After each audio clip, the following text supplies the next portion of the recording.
Once upon a time in a small village, there lived a hardworking farmer named John. Every day he toiled in his fields, providing for his family. One afternoon as he worked, John witnessed something odd. A rabbit darted out of the woods and crashed into a large oak tree at the edge of his field, instantly killing itself. John was astonished but delighted. "Rabbit stew for dinner," he laughed, carrying the animal home.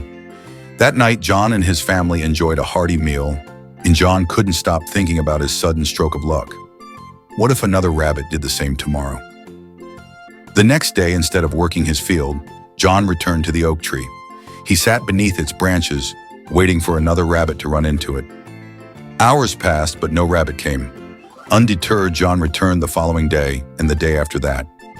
He waited, believing that luck would strike again.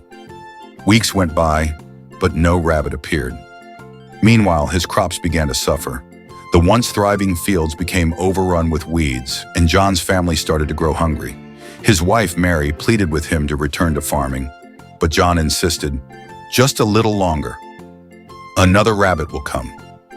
As his neighbors whispered about his foolishness, John grew stubborn.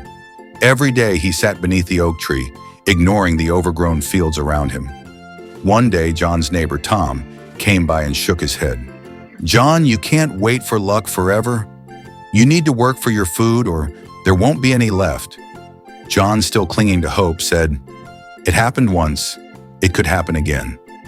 But Tom's words echoed in his mind, and John began to realize the truth. His fields were ruined, his family hungry, and still no rabbit had come. He had wasted precious time waiting for something that would never happen again. With regret weighing heavy in his heart, John finally gave up his fruitless waiting. He returned to his fields, working from dawn to dusk, pulling out the weeds and planting new crops. His hands ached, and the work was hard, but John knew that only through effort would he be able to provide for his family again. As time passed, the fields returned to their former glory. The crops grew tall, and John's family once more had food on the table. He had learned a valuable lesson. True success comes not from waiting for luck, but from hard work and determination.